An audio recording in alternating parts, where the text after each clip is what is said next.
you. Kind of, Jasper was right. I feel like a Big Mac up here under these lights.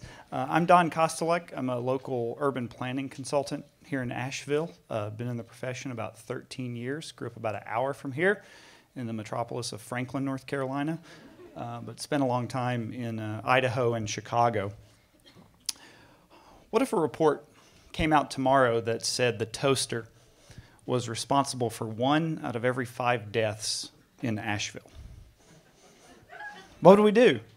You know, we'd have politicians pounding their fists. We'd have big press conferences with dignitaries and police chiefs up there promising we're going to do something about the toaster.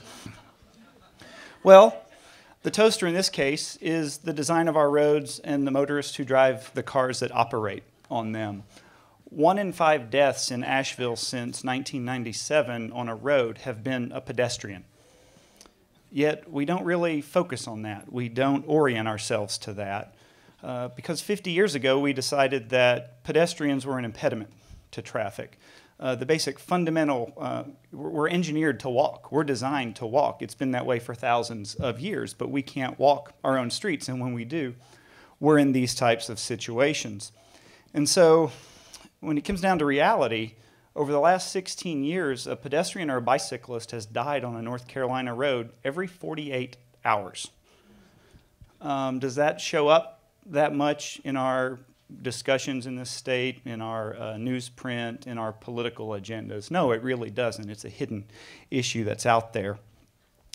And when we're pedestrians on the roads, we're walking right up against the edge of these chasms, for lack of a better word, on these streets. We're holding fast to the side when we have to cross a road, and we really don't want to because it's intimidating. We feel like we're out there walking the proverbial plank.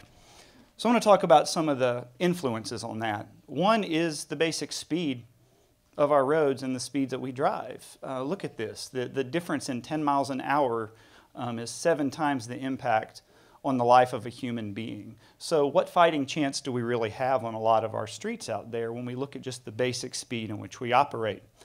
When we look at the data for Asheville, look at what happens from a fatality standpoint on the roads greater than 30 miles an hour. This is your Patton Avenues, your tunnel roads, your Merriman Avenues, and those types of streets. And it goes right on down the line in terms of the severity of crashes and crashes that occur at greater than 30 miles an hour. Merriman Avenue has been in the news a lot lately. In the planning profession, we call Merriman dangerous by design. Look at this image here. A pedestrian has to be in the street in the 35-mile-an-hour travel lane outside the crosswalk to push the button. We call those beg buttons because we have to beg an engineer for permission to cross the street. So what if we balance that out a little bit? What if it was the motorist that had to push the button? I mean, on Merriman, it's right there next to their car window. They could easily reach out and touch it. So I'm all for reversing that sign a little bit. But fundamentally, we have to reorient ourselves to how we do this.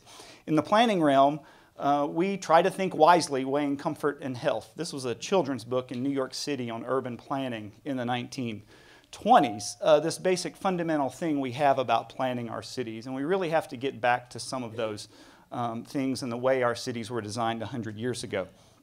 We only have to go back about 40 years at the dawn of the motor age in Asheville to realize when we look up Patton toward the Vance Monument, the sign, more people on the streets that are there today because the land uses have changed in that stretch. So even though it's kind of there and motorists are present, it wasn't that much of an imbalance.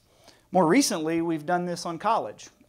10, 15 years ago, it looked like the image on the upper left, and we changed it to the image on the right. We didn't have Carmageddon.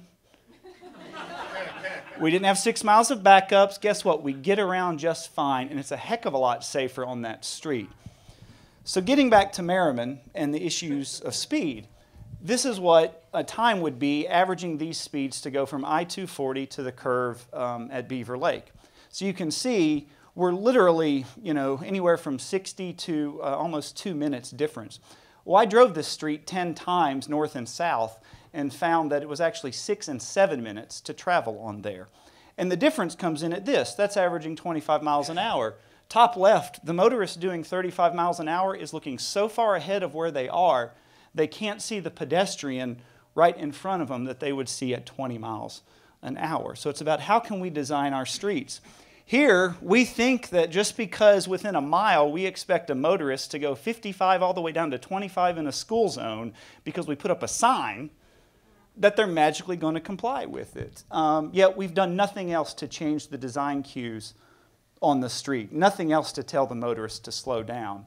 And it's those types of streets where we're not meeting. We're not sitting here off of a concert hall on Patton Avenue meeting tonight, are we? No, we meet here. We meet in places that's good pedestrian design, street trees, visual cues, and places that are friendly for that basic part of human travel, which is walking. We need to change our funding policies. It's a state law in North Carolina that state money cannot be used on state roads to fix design issues made by the state that end up being detrimental to a pedestrian. There's a fundamental absurdity in that policy, and it's only about 2 years old. So I want to get back to a time when our biggest concern on sidewalks was we were spitting on them. A motorist that doesn't yield to a pedestrian in a crosswalk is a $100 fine. If you don't spay or neuter your pet in Buncombe County, it's a $200 fine. So we have an imbalance there. But the most important thing we can keep doing is walking. Let's be out there. More friction on the street creates more aware motorists. If you've been to Manhattan and downtown Chicago, you're always on edge because you don't know what's going to happen on the street. So if we start to bring all these things together, the way I think we can go is making things better, and let's just go out and fix the toaster.